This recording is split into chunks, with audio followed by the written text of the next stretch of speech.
la patria!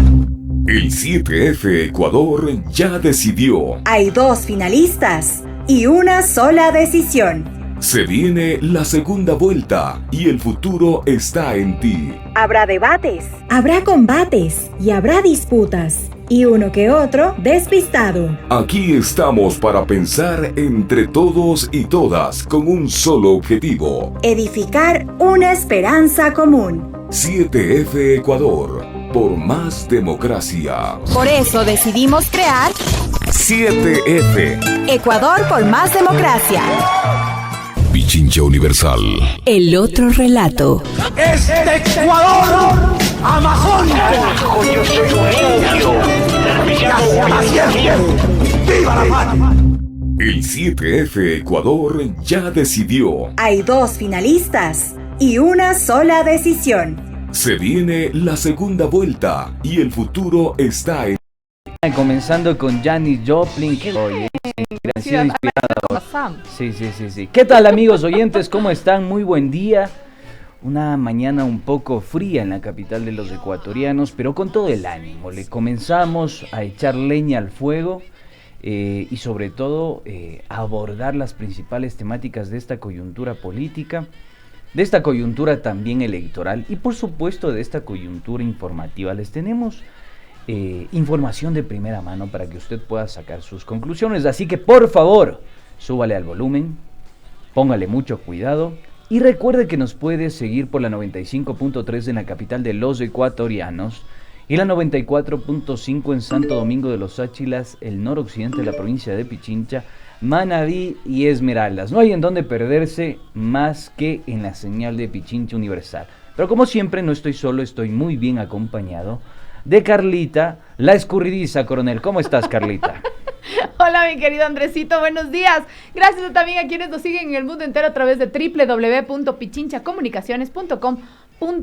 Gracias en las redes sociales también, a quienes ya nos mandan sus saludos, a quienes interactúan con nosotros en nuestras redes sociales personales y también de Pichincha Comunicaciones. Agradecer también a quienes a veces por la calle, Andresito, yo sé que a ti también te ha pasado, que por ahí estás hablando y alguien te dice, mira, tú eres el Andrés Durán, tú eres la morocha. Y gracias porque realmente ese cariño de ustedes, el que cada día nos permitan acompañarlos en sus autos, nos permitan acompañarlos en sus mañanas, en sus hogares, en el lugar que realicen, en sus trabajos, para que nos permitan estar con ustedes. Muchísimas gracias. Nos mandan saludos desde New Jersey, también desde México, otra persona desde Orlando, así que muchísimas gracias por sintonizar la señal de la 95.3 de Pichincha Universal, la 94.5 en el noroccidente, y ya lo dije el resto, así que ¿para qué volverlo a anunciar?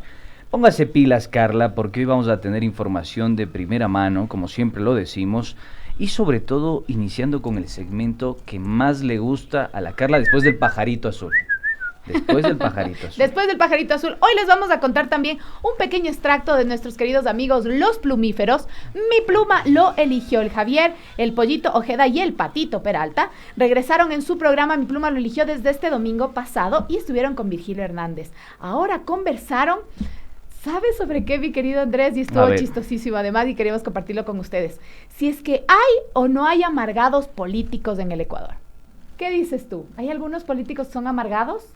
Yo creo que no solo los políticos. Hay algunos amargados en todos los espacios sociales.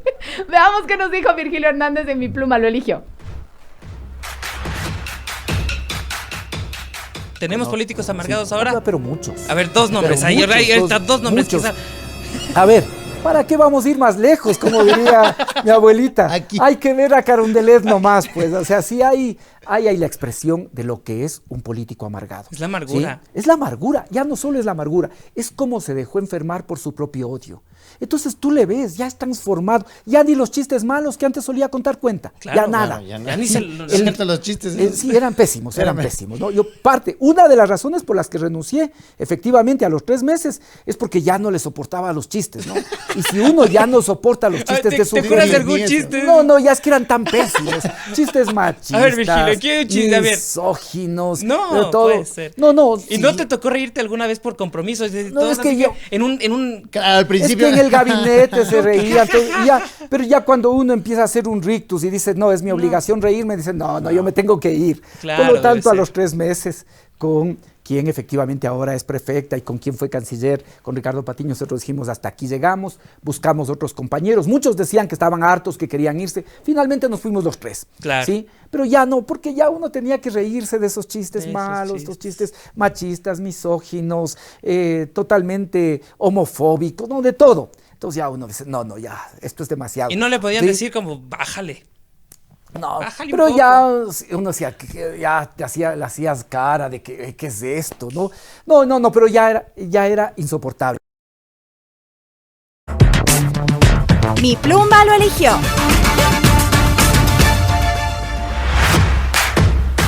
Ay, haz rascar, Carla, ¿cómo arde, cómo duele? Ay, Dios mío. Pero O sea, está más bien que directo diga ya no las puede ser. cosas, está bien que diga las verdades como se tienen que decir, sin tapujos, sin verdades a medias, sin prurito, porque hay algunos que tienen prurito al momento de decir la verdad y las cosas como son, sin maquillajes. Es Fue así como se una dice. razón más la que dice Virgilio Hernández por las cuales ya se generó esta ruptura dentro del movimiento. Algunos se quedaron, otros se alejaron, algunos se quedaron aguantando los chistes malos, dice, otros ya no aguantamos más. Así que, bueno, ahí está una de las razones por las que también se alejaron del presidente de la República. Esto fue uno de los extractos de la segunda temporada de Mi Pluma lo eligió, que está en el canal de Pichincha Comunicaciones, así que no se lo pierdan los días domingos a las 19 horas en el canal de Pichincha Comunicaciones en YouTube. Mi Pluma lo eligió.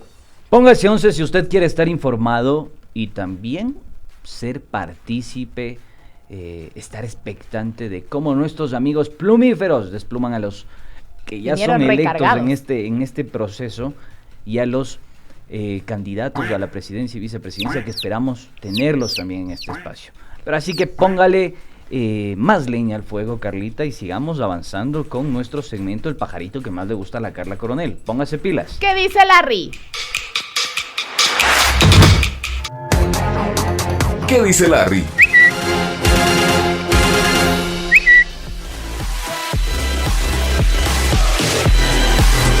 Mañana minutos y vamos con el primer tuit que viene desde el portal Ruta Crítica. El primer sufridor, ¿no? El primer sufridor. Vamos a dar a conocer este tuit, quienes nos ven en YouTube, quienes están con nosotros acompañándonos y van a poder ver el video. Y este es un extracto de la entrevista que tuvo el candidato Andrés Arauz el día lunes con AER, la Asociación Ecuatoriana de Radiodifusores. Y ahí vamos a ir desglosando un poquito sobre los actores de esta entrevista y cómo se llevó a cabo la misma. Escuchemos y regresamos a comentarla. Afortunadamente la historia ahí para registrar.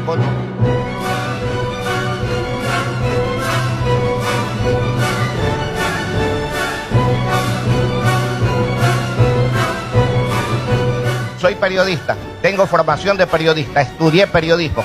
Mire, y entonces, si me si llaman es que quiere hacer de esta entrevista un psicoanálisis de su situación, lo podemos hacer individualmente. Pero habría aquí que los hacer a la ecuatorianos suya también, quieren escuchar porque propuestas los de ecuatorianos también soluciones. tienen que conocer su Vicente, el psicoanálisis. odio ya pasó de moda. Aquí No, nosotros queremos plantear soluciones, Dios queremos quiera que usted las superar esas viejas rencillas y de intereses de pocos privilegiados. Aquí tenemos retos mucho más grandes y no se merecen estar viendo odio ni bronca política. Aquí queremos superar eso.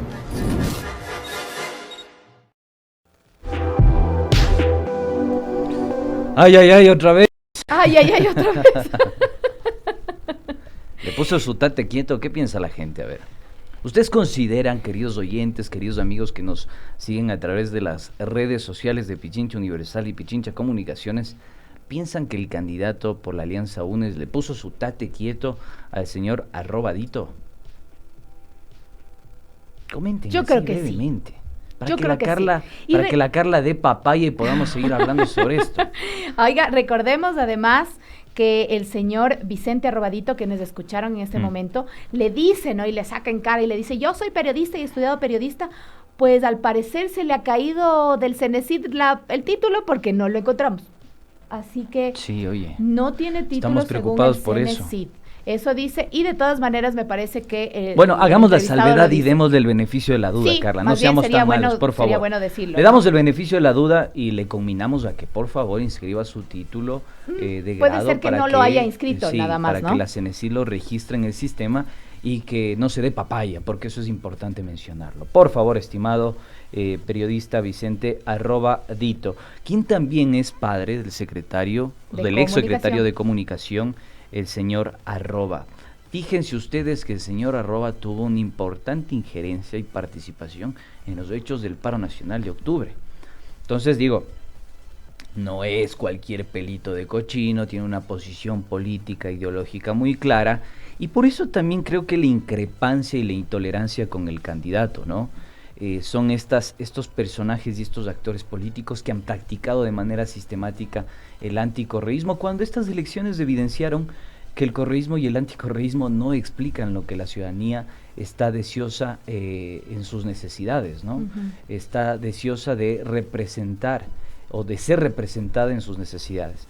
Yo sí considero que este es un elemento más de convicción a esa discusión o debate escueto que han planteado los propios actores políticos del correísmo y el anticorreísmo. Me parece que tenemos un país mucho más diverso, mucho más amplio, con muchos otros intereses, con muchos otros niveles etarios y con una transformación sistemática por parte de la era tecnológica, el ecosistema digital, que ha facilitado que nosotros hoy por hoy no tengamos una realidad, tengamos realidades. Con esto no hay que desmitificar lo que vivimos los ecuatorianos en el ámbito del desempleo, de la economía, del ajuste, etcétera, pero sí hay que entender que las preferencias de lo que hoy estamos viviendo, Carla, han cambiado y son variables y están en constante movimiento. Como diría algún sociólogo, Thurman Horan, por ejemplo, o Charles Tilly, así como las desigualdades sociales son dinámicas y móviles, las mismas interpretaciones y los mismos marcos y las mismas percepciones de la ciudadanía son dinámicas y móviles. Así que hay que ponerle muchísimo cuidado a aquello, porque hay que saber entender y olfatear un poco el mundo en el que hoy vivimos. Y este creo que justamente será uno de los temas que trataremos el día de mañana en nuestro programa también aquí 7F Ecuador por Más Democracia. Ahondaremos un poco más sobre el rol que han tenido los medios de comunicación y el tratamiento que le han dado a los candidatos y obviamente a toda la elección de 2021. Así que avancemos. Lo trataremos un poquito más a fondo. Avancemos, que yo quiero entrar en materia, Carlita, antes de por continuar, favor. ya vamos, corriendo, ya vamos. Antes de eso quiero mandar un saludo a Jimena Taipe, también Silvia Molina, Ana Pazmiño, Gloria Ortega, están por ahí, Arthur también, que nos están mandando saludos en YouTube, así que gracias por seguirnos también por esa plataforma de Pichincha Comunicaciones. Y vamos con nuestro siguiente tweet, que viene justamente de nuestro medio de comunicación, Pichincha Comunicaciones. Escuchemos lo que dijo el ministro de Finanzas, Mauricio Pozo, sobre los ¿es una perla compromisos eso? Es una perla. Es una perla sobre Ya, los vamos. compromisos con los municipios y no entendemos qué pasó ayer en el centro histórico. Ya vamos a comentar. Vamos.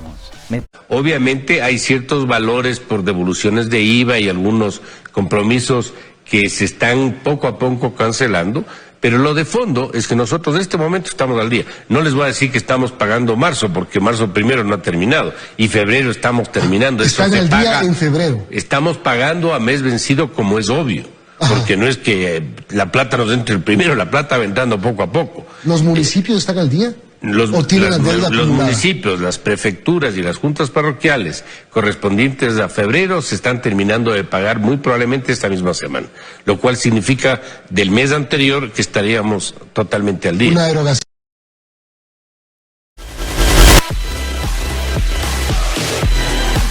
No encontró la respuesta a la Carla brevemente. ¿Ustedes se acuerdan que había un actor político, en este momento me está fallando la memoria, mil disculpas, que preguntaba ¿dónde está la plata? Pazmiño. No es Pazmiño. ¿No? ¿Dónde está la plata? Se me está yendo también la memoria. La misma pregunta hagámosle al ministro, por favor. Queremos saber dónde está la plata, porque han recibido desembolsos por parte del Fondo Monetario Internacional. Se han endeudado agresivamente en estos años y nadie sabe dónde se ha invertido. Bueno, sí sabemos en realidad, Lo que pasa es que no lo quieren transparentar. Ese dinero está ahorita en bancos internacionales ganando un interés pírrico, que bien podría servir para enfrentar esta sindemia, para enfrentar la catástrofe que ha significado en términos sociales y económicos este ajuste estructural y el impacto de esta pandemia. Entonces, cuando uno se pregunte dónde está la plata, lo digo más que en términos, si cabe el peyorativo, anecdóticos, porque regresamos un poquito al pasado, también decirle, o sea, ¿cuál es la prioridad del gobierno en este momento? Si no es generar gobernabilidad y sobre todo gobernar para las grandes mayorías. Vladimiro Álvarez, se dice usted. Ahí está Vladimiro Exministro Álvarez. de Por favor, póngale aplauso a Carlita Coronel. Vladimiro, ahí el Javi nos está pasando el datito. Eso, vamos. ¡Hola, pibe! Es que ¿sabe qué? Me acordaba me acordaba del personaje que le hacían sátira. Sí. ¿Sabes qué? Yo recordé. No le iba a decir eso. Yo iba a mandarme una a la que me iban a hacer bullying seguramente toda la semana. Iba a decir Vladimiro Montesinos. No. Estaba divagando, pero Vladimiro era el nombre, no recordaba el apellido. Muy bien. Muy bien, señor Bisuete, está enchufado usted también hoy. Otro aplauso para el señor Bisuete, por favor, dese el aplauso. Oiga, pero ante lo que dice el ministro de Finanzas, Mauricio Pozo, él dice que están al día, que están bien los pagos. Entonces, ¿qué fue lo que sucedió ayer en el Centro Histórico de Quito? Porque aquí queremos enseñarles el siguiente tuit, también de Pichincha Universal, y además recalcar algo que la mayoría de medios de comunicación el día de ayer y hoy no recogieron. Simplemente dijeron que vinieron los alcaldes a la ciudad de Quito, se reunieron con las autoridades y nada más. Pero no contaron que los alcaldes al llegar al centro histórico fueron recibidos con bombas lacrimógenas por parte del gobierno nacional. Y eso que María Paula Romo ya no está en el gobierno, ¿no? Y muchos de los alcaldes también en algunos casos apoyaron al gobierno de Moreno y ahora les reciben con bombas. El que quiere entrar a hablar en Carondelet, vaya bien preparado porque le van a recibir a bombazos. Eso es lo que podemos decir. Con bombas lacrimógenas fueron recibidos por parte del gobierno de Lenín Moreno los alcaldes del país que llegaron hasta la capital de la República con la finalidad de realizar una marcha en contra del Ejecutivo en demanda de los recursos económicos que según el ministro Pozo dice que están saldadas. Al día. El presidente de la Asociación de Municipalidades, Raúl Delgado, reclamó que son 1.053 millones de dólares la deuda acumulada que tiene el Ejecutivo con las alcaldías por varios conceptos como patrimonio, devolución de IVA, entre otros. Pozo está más al día que la Carlita con las tarjetas de crédito. Así dice él. Mentira, así estoy al dice día. Él. Señores del banco, estoy al día. Pero fíjate tú que este caso es hasta paradigmático. Yo no sé si en la historia mundial exista registro de una represión por parte de un gobierno a los gobiernos locales, por parte del gobierno central a los gobiernos locales. Terrible. No sé si exista registro de aquello. Tengo entendido que algo sucedió en Francia en 1978, cuando se intentaba justamente dar este punto final a la seguridad social para que los franceses puedan jubilarse a los 60 años, a los 60 años, sí, efectivamente. Y tengo entendido que ahí hubo como un encuentro entre el gobierno central y algunos gobiernos locales. Pero de ahí a que exista represión, bombas lacrimógenas, uso excesivo de la fuerza. Y por venir a reclamar los recursos que son propios de cada una de las ciudades. Y fíjate que también el atrincheramiento por parte del señor Lenín Moreno en el Palacio de Carondelet, que parece un fortín de guerra. Un fortín de guerra, exactamente. Dice muchísimo de cómo se gestiona, se procesa la conflictividad en este país y se da paso a soluciones. Mira, la solución, el mensaje claro y contundente por parte del gobierno nacional es que la solución es el uso excesivo de la fuerza. Para mitigar cualquier conflicto de índole económica, social, política, meta bala, meta plomo. Cálleles. Con eso se silencia. Y eso yo creo que demuestra un grave autoritarismo en el país, algo que algunos analistas han calificado como el autoritarismo de mercado, el fascismo de mercado, que tiene que ver este componente, ¿no? Por un lado, un brazo claramente abusivo en torno a la fuerza, en torno al monopolio de la fuerza que tiene el Estado, y otro brazo claro en cuanto al ajuste estructural y al detrimento de la situación económica de las grandes mayorías de este país. Entonces yo creo que ahí usted tiene algunos elementos de convicción para que pueda discutirlo con su familia, con sus hijos, en su casa, con su esposo, en la comodidad y el confort de su hogar. Así que no hay dónde perderse, hay que comentar, hay que discutir, hay que politizarnos en esta sociedad, porque estamos a vísperas de la decisión más importante que vamos a tener en los últimos años, digo.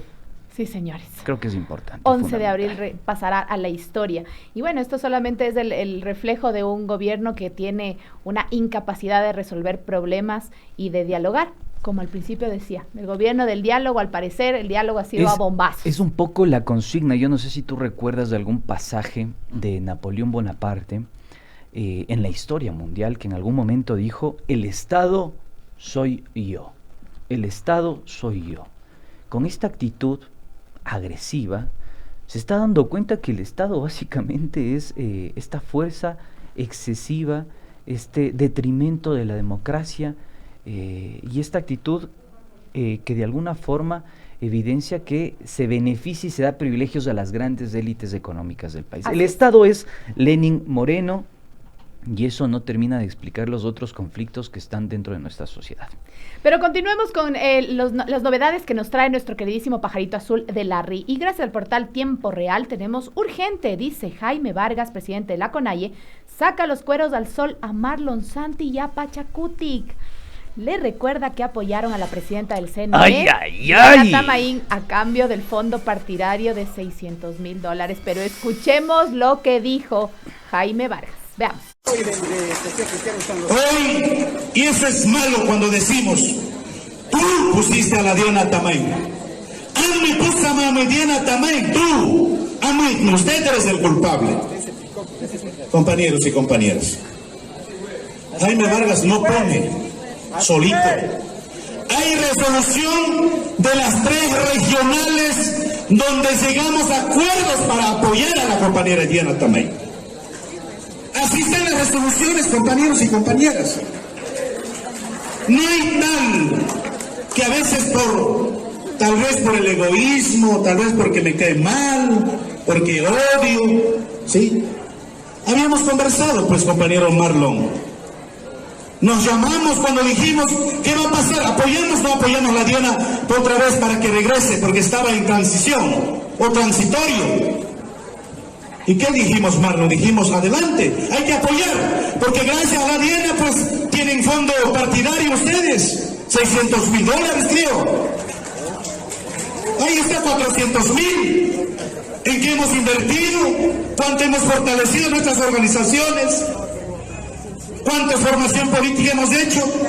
Ahí está el resultado de ese que yo he puesto. Ahí está el resultado para Pachacutic. Compañeros, entonces ese resultado hizo de que sí hay intención y vamos a apoyar otra vez para que participe. Con ese pedido, con esa información, compañeros, nosotros, el Consejo Político, no solo Jaime Vargas, el Consejo de Gobierno y el Consejo Político define de que respaldemos para que participe otra vez.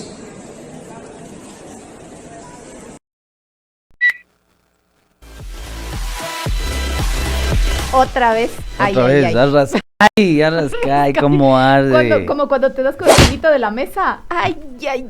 Como cuando te caes de rodillas y te raspas y te queda así la piel al rojo vivo y tienes que echarte alcohol para que no se te infecte. Fuerte está. Yo sí creo que Duro es contundente. Contundente, me parece que un coideario en su momento, porque me parece que ahora es muy, muy clara la separación y la ruptura dentro del movimiento indígena por estas prácticas, ¿no? Yo no sé hasta qué punto, y es una pregunta que también valdrá hacerse en otro espacio, pero yo no sé hasta qué punto la capacidad organizativa del movimiento social tenga una capacidad de veto. Hay que decirlo. con sus actores y representantes políticos. Habrá que ver, pero brevemente les quiero comentar rápidamente un tuit del señor Orlando Pérez en torno a las declaraciones que hasta hace pocos minutos hizo la Cancillería y el Ministerio de Relaciones Exteriores y Movilidad Humana. Ecuador presenta nota de protesta por declaraciones de presidente argentino. El Ministerio de Relaciones Exteriores y Movilidad Humana instruyó a la Embajada de Ecuador de la República Argentina a presentar al Ministerio de Relaciones Exteriores, Comercio Internacional y Culto de ese país una enérgica protesta por las declaraciones del presidente Alberto Fernández realizadas ayer en la entrevista en Canal 5 Noticias CN5. El gobierno del Ecuador rechazó enfáticamente las expresiones utilizadas por el presidente Alberto Fernández, las cuales considera una inaceptable intervención en asuntos internos de otro estado. En la misiva de protesta se señala que el gobierno ecuatoriano no acepta que se realicen comparaciones insultantes para con el presidente de la República del Ecuador. Termina la comunicación afirmando que el sistema de justicia del Ecuador goza... Ya se termina riendo el Andrés. A ver, vamos a recordar. Es que esto es cómico, pues. ¿A qué se refiere? Déjeme terminar, vea, Carlita, por Dios. Termina de reír el Andrés. Vean, escuchen, esta es una paparrucha. Termina la comunicación afirmando que el sistema de justicia del Ecuador goza en la actualidad de absoluta independencia y autonomía en todos sus actos, y el trabajo que viene realizando en la lucha contra la corrupción tiene el único propósito de devolver el Estado de Derecho y la libertad de acción al Poder Judicial ecuatoriano. Bueno, eso se lo creen ustedes y nadie más. Más bien, fíjense en este caso que denunciamos el día de ayer en la tercera emisión de Punto Noticias, que puede incluso generar una ruptura de relación diplomática con el gobierno italiano debido a la actuación de la cónsul Marta Fierro en Génova, en Italia. Pero bueno, recordemos lo que dijo el presidente argentino y por qué es este comunicado que hace el Ecuador. Y es que le preguntan al presidente argentino sobre la ruptura, la supuesta ruptura que existiría entre él y la vicepresidenta de Argentina. Y él dijo: yo llegué con Cristina y con Cristina me voy, yo no soy Lenín Moreno.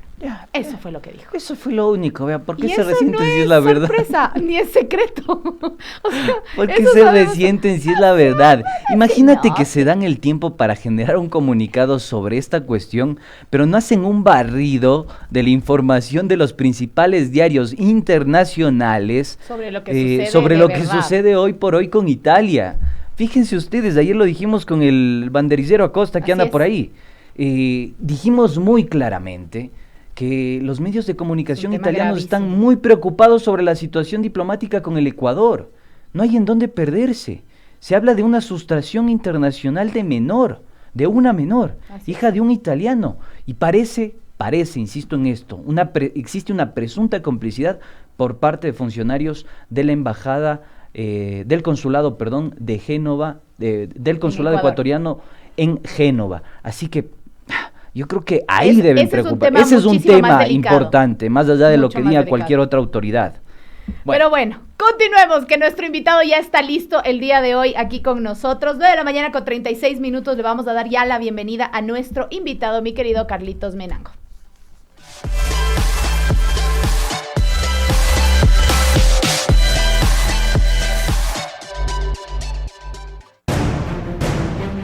Entre dos modelos, Ecuador decide.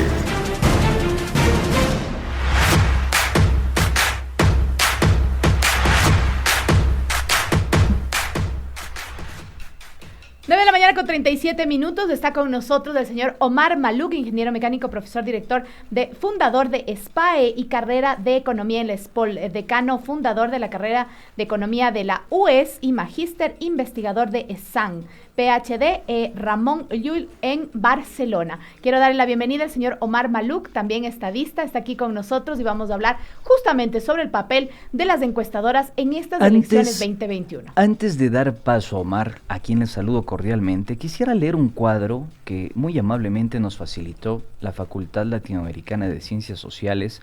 El autor es el investigador Alberto Viteri. Un poco para que tengamos en cuenta la evolución de la intención del voto entre 2006 y 2021. Brevemente, en 2006, en la contienda de 2006 en la que participó Noboa, Correa, Gutiérrez, Roldós y Viteri, Noboa alcanzó el 27%, Correa el 23%. En el 2019, Correa alcanzó el 52%, Gutiérrez el 28% y Noboa el 11%. En 2013, Correa alcanza el 57%, Guillermo Lasso el 23%. En 2017, Moreno alcanza el 39%, Lasso el 28%, Cynthia Viteri el 16%. Finalmente, en esta primera vuelta electoral del 7 de febrero de 2021, Andrés Arauz alcanza el 32%, Guillermo Lasso el 19% y Yacu Pérez del 19% y Javier Herbas el 15%. He mencionado los principales contendores que han llegado pues a los lugares de mayor nivel y jerarquía, ¿no? Esto con la intención de un poco desmitificar este discurso que se ha posicionado fuertemente en torno a que el correísmo ha tenido un voto débil en esta elección. El mayor voto débil lo dio justamente cuando salta a la esfera pública, a la escena política. Es del 23% que en es el 2006. el 2006 con el 23% de Rafael Correa. Pero bueno, vamos a abordar estas cifras y estos datos y cómo se viene vaticinando esta situación en esta coyuntura electoral. Omar, ¿cómo está? Buen día. Omar está con el micrófono apagado, no le escuchamos.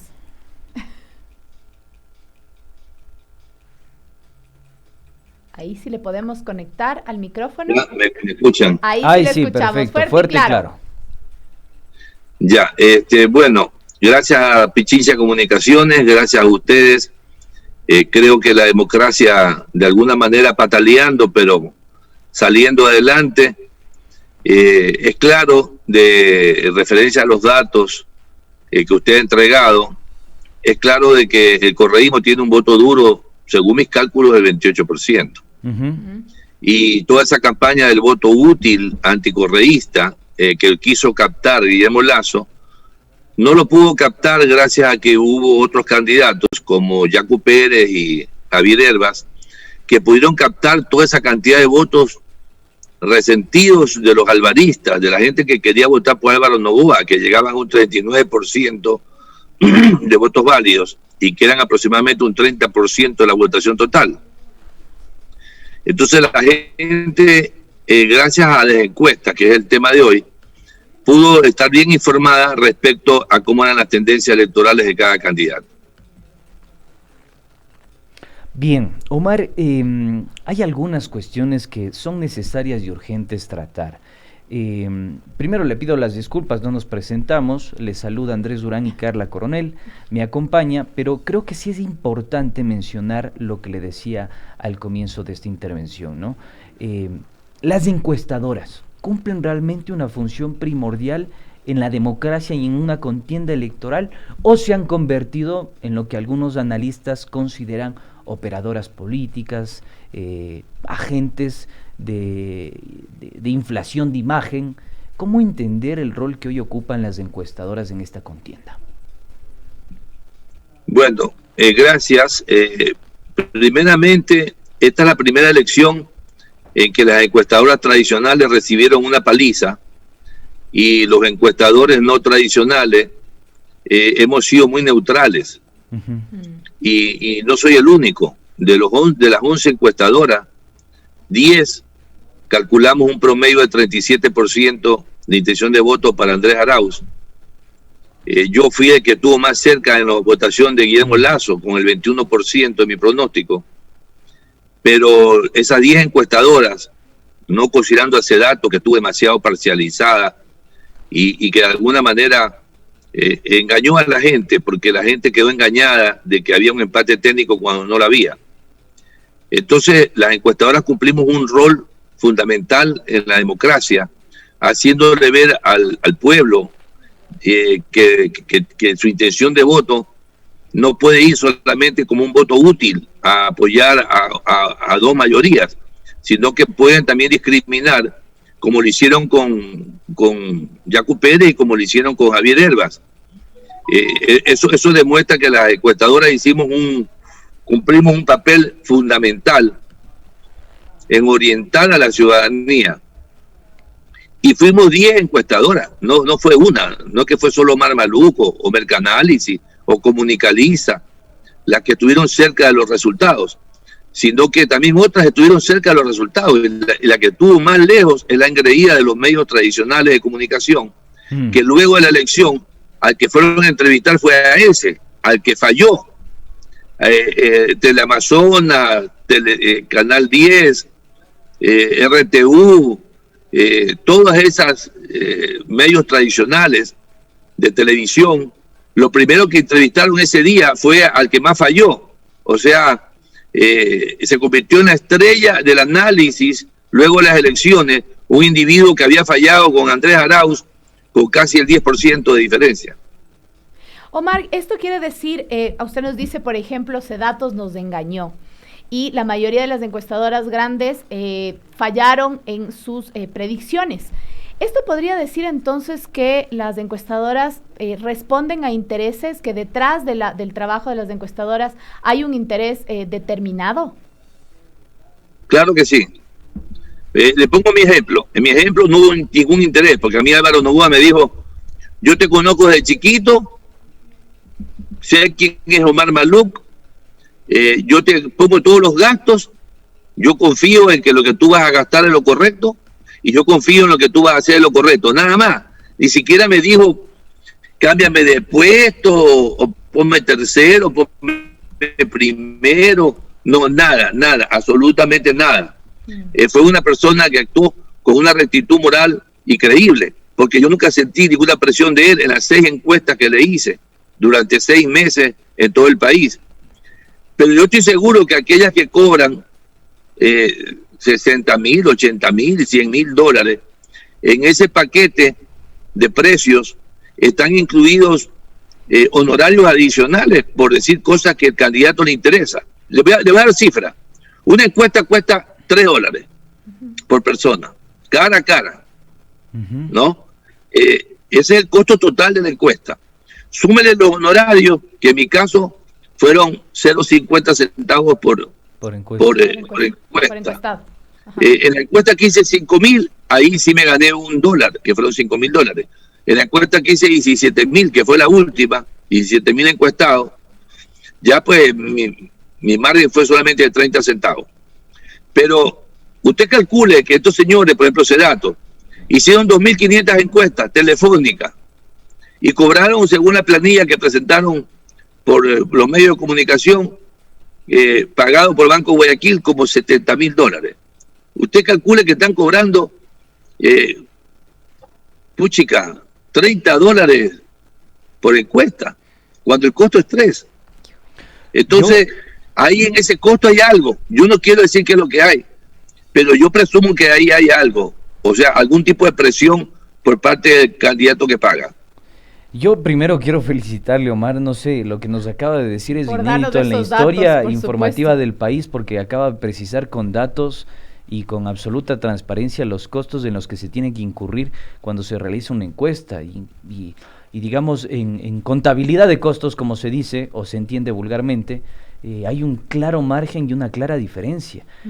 Usted dice que no quiere hacer una interpretación, pero hagámosle o démosle el beneficio a la duda. ¿Usted considera que sí existen esos intereses económicos y políticos por este margen y por esta diferencia económica que cobran algunas otras encuestadoras? En el caso puntual usted mencionó a Sedatos, y que de alguna forma opera política en el imaginario de la gente.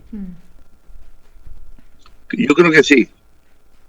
Nosotros medimos percepciones y yo me recorrí 5 veces el país, y en ningún momento durante los 6 meses que yo recorrí todo el país, casi, no recorrí el oriente, por eso me equivoco con Yacu Pérez, es un 4% de error, porque yo no fui a la provincia del oriente. Si yo hubiera hecho caso a lo que me dijo Álvaro Noboa, coge mi avión y ándate a la provincia del oriente, yo hubiera sido mucho más acertado con Yacu Pérez. Pero lamentablemente no lo hice, porque aquí entre nosotros, mis encuestadores no quisieron subirse al avión. Imagínense, usted da cuenta que en ese avión de Álvaro Noboa por todas las provincias orientales, hasta a mí me dio un poco de recelo. Entonces, ¿qué es lo que le quiero decir? En ningún momento en el tracking de mis encuestas, el señor Guillermo Lasso pasaba el 21% de votos válidos. En ningún momento. durante 6 meses, estuvo estable. Entonces, ¿cómo puede el señor de Sedatos haberle puesto un porcentaje de empate técnico con Andrés Arauz? Otro dato le voy a dar. En ninguna provincia del país ganaba Guillermo Lasso. Terminó ganando en Pichincha. ¿Y sí sabe por qué gana en Pichincha? Porque le quita los votos a Herbas, le quita los votos a Arauz y le quita votos a Yacu. Porque si no hubiera estado Herbas en Pichincha, Guillermo Lasso no llegaba primero. Entonces, ¿qué es lo que quiero decir? Quiero decir claramente de que le meten de alguna manera mano a los resultados. Y una forma muy sencilla, ¿sabe cuál es? Compare los votos nulos. Comparen los votos nulos y lo que hace es que parte de los votos nulos se los ponen a un candidato o de los indecisos. Entonces, cuando usted compara los votos nulos, se da cuenta de que aquí algo está mal. ¿Cómo puede ser que 10 encuestadoras tengan más de 30 o 35% de votos nulos y una encuestadora tenga 20% de votos nulos? Bien, Omar, entremos en materia, que es lo que también nos compete. Usted mencionó estos antecedentes que son súper importantes y fundamentales y que hoy por hoy ya son de conocimiento público, herramientas para la toma de decisiones de la ciudadanía, pero hay una mitad, un entredicho en todo este relato electoral, que es ya un poco la interpretación de los datos. Yo personalmente considero que, digamos, las encuestas, el carácter cuantitativo de la intención del voto no alcanza para explicar cómo se votó en estas elecciones y en esta primera vuelta. ¿Por qué hay tanta diferencia? Porque hay parroquias que concentran mayor densidad y parroquias y cantones que concentran mayor densidad poblacional. ¿Cómo interpretar estos resultados del 7 de febrero, tomando en cuenta también que hay provincias en las que se ha fortalecido el correísmo y hay provincias en las que ha crecido muchísimo el movimiento indígena y Pachacuti, pero hay una clara inclinación por parte de la ciudadanía hacia un modelo más popular, más social, más equitativo, más justo? ¿Qué decir al respecto, Omar? Bueno, yo le voy a decir que mi metodología sí percibe todo lo que sucedió. Cuéntenos entonces. Lo que pasa es que depende de la medición que uno haga. Yo, por ejemplo, mido la intención de voto de 1 a 5, en que 1 es totalmente en desacuerdo, no votaré por él. 2 es parcialmente en desacuerdo, no votaré por él. 3, ni acuerdo ni desacuerdo. 4, parcialmente de acuerdo, posiblemente vote por él. Y 5, sí voy a votar por él porque es un buen candidato. Entonces, además de eso, yo agrego una serie de preguntas que me permiten visualizar los resultados, por qué se dieron. Por ejemplo, preguntas relacionadas con Álvaro Noboa, empresario exitoso. ¿Votaría usted por un empresario exitoso? La mayoría de los que votaron 5 por Álvaro Noboa, que sí votaría por un empresario exitoso, votaron 4 por Javier Herbas. Entonces yo tengo la explicación clarísima de que el voto de Herbas es porque no estaba el empresario exitoso número 1 y la gente votó por el empresario exitoso número 2. Y usted puede averiguarlo. Haga un sondeo, cualquiera que haga un sondeo periodístico en la provincia de Cotopaxi. Fíjense que en la provincia de Cotopaxi el más grande empresario es Álvaro Noboa, con Molino Pultier. Y el segundo empresario es Javier Herbas. Entonces, ¿qué sucedió? Que los votos de Álvaro Noboa, que estaban indignados con Guillermo Lasso por la prohibición de ser candidato, derivaron hacia Javier Herbas y hacia Yacu Pérez. De acuerdo, entonces, yo sí tengo explicaciones. De acuerdo, pero esa causalidad que usted plantea, creo que también sería bueno agregarle otras variables. Por ejemplo, una de las variables es que el discurso del candidato Herbas también tuvo una vocación socialdemócrata. Salió de esa polarización en la que estaba entrampada la ciudadanía y el país. Y también demuestra que la gente no quiere seguir esa línea de polarización entre el correísmo y el anticorreísmo. Digo, también podría existir una variable explicativa a este argumento que trato de plantearle, estimado Omar. Sí, yo entiendo 100% lo que usted me dice. Lo mismo digo Álvaro Noboa. Yo no soy ni izquierda ni derecha, no soy ni anticorreísta ni he gobernado antes. Lo que pasa es que Javier Herbas, de todas las minorías, fue el único que sacó la cabecita por encima del 2%, y entonces la gente lo visualizó, y cuando la gente lo visualizó, todos los votos alvaristas se fueron para allá. En política uno tiene que hacerse visualizar, hacerse ver, y automáticamente los votos fluyen. Entonces Herbas tuvo la habilidad, la capacidad de ponerse en una posición de centro, y a lo que los alvaristas lo vieron, lo identificaron, empresario exitoso, y votaron por él. Pero si eso lo hubiera hecho Isidro Romero, por ejemplo, no hubiera tenido mucha credibilidad, porque Isidro Romero no es un empresario 100% exitoso. Y entonces Herbas tenía esa característica. El pueblo quería un empresario exitoso y lo encontró en Herbas. Estamos conversando con Omar Malug, estadista, conversando sobre las encuestas, y ante esto también a nuestros amigos que se conectan con nosotros de 7F Ecuador por Más Democracia. En Pichincha Comunicaciones, en el Twitter, les recordamos la pregunta del día de hoy. ¿Considera que el trabajo de las encuestadoras en las elecciones 2021 han sido objetivas y confiables? Es la pregunta que tenemos para ustedes en nuestro Twitter. Omar, ¿considera entonces que las acciones realizadas en las últimas semanas, de acuerdo de cada uno de los partidos políticos, influyeron en los resultados que realmente se dieron en el CNE y no en los resultados que tenían las encuestadoras? Es decir, ¿las últimas semanas fueron decisivas? Sí, claro. Por ejemplo, a mí me llamaron los asesores de Yacu Pérez. Tuve una reunión con ellos en el Juan Valdés de Guayaquil, del Mall del Sol, y me preguntaron: ingeniero, nosotros creemos en lo que usted hace, ¿y qué nos recomienda? Esto fue una semana antes de la elección, 10 días antes de la elección.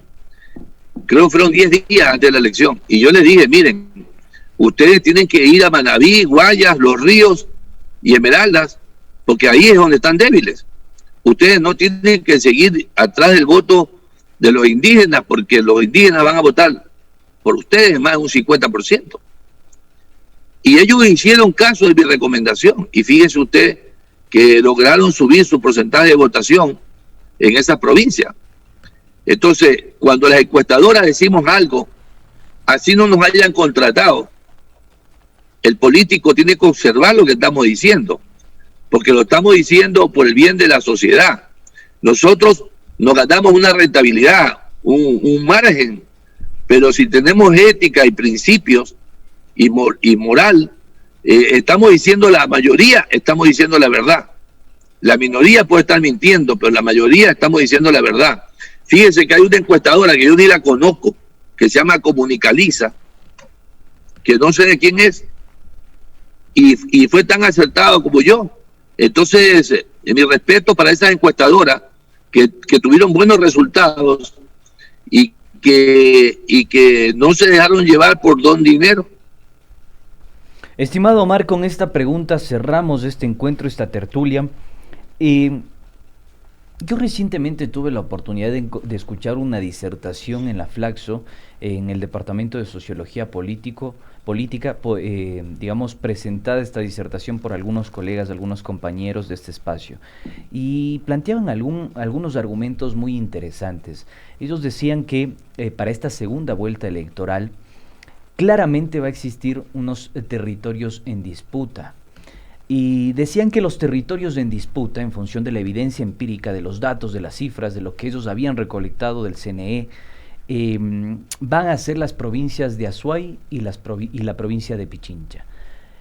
¿Usted considera que eso, piensa que Quito, Azuay van a definir esta disputa electoral entre Andrés Arauz y Guillermo Lasso, tomando en cuenta que el voto de Guillermo Lasso está claramente, tiene una expresión clasista muy clara? Digo, las personas de mayor capacidad adquisitiva son las que optaron por Guillermo Lasso según las cifras del CNE. ¿Qué decir al respecto de esto? ¿Cómo se va a dirimir la situación electoral en estas provincias?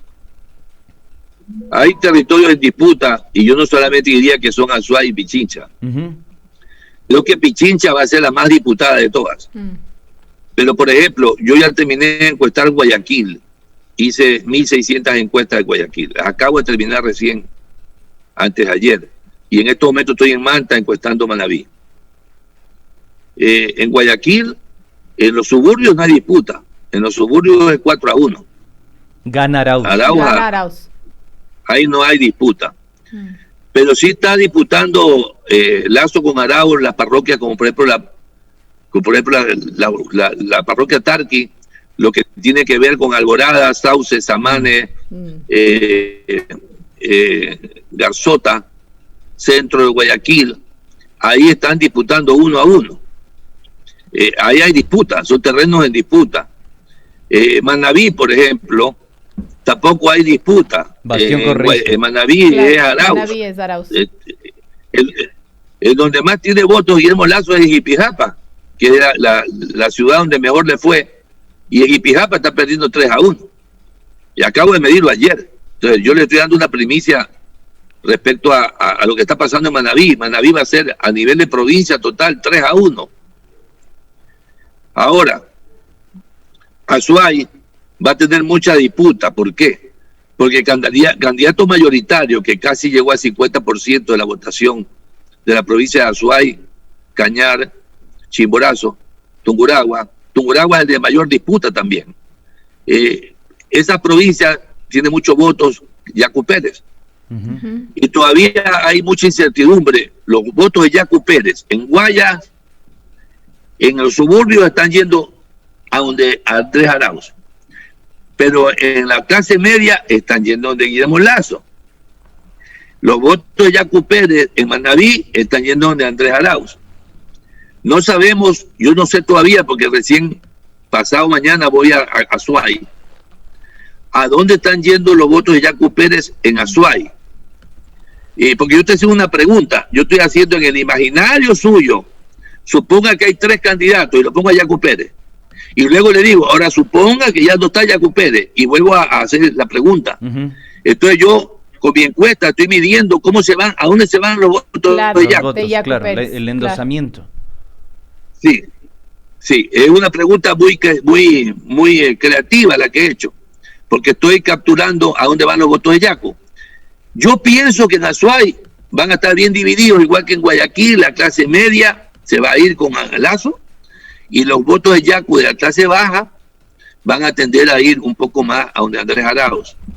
Bien. Omar, igual va a pasar en Pichincha. Igual va a pasar en Pichincha. Bien, estaremos Omar, pendientes entonces de qué lamentablemente es lo que se nos acabó el tiempo, le combinamos aquí una próxima. Pichincha es la última, yo cuando esté en Pichincha le voy a avisar que estoy en Pichincha. Listo. Por favor, queremos saber los resultados. Denos la primicia entonces. Muchas gracias por su participación. Gracias a ustedes. Hasta luego. Muchísimas gracias. Tarde. Omar Maluk estuvo con nosotros comentándonos algunas cosas, algunas joyas y secretos de las encuestadoras también. Cosas que yo realmente desconocía y que las dijo con absoluta transparencia y felicitar. Muchísimas gracias a Omar Maluk. Quiero comentarles la trivia de esta semana. No se olviden inscribirse en enviar un mensaje de texto al 098-947-0058. ¿En qué año la ecuatoriana Matilde Hidalgo de Procel se convirtió en la primera mujer en ejercer el derecho al voto en Latinoamérica? A, 1920, B, 1930 y C, 1924. La primera mujer latinoamericana en sufragar. Nos quedamos sin tiempo, queridos amigos, como siempre los decimos, ustedes y nadie más tienen las conclusiones. Hasta una próxima. Hasta mañana.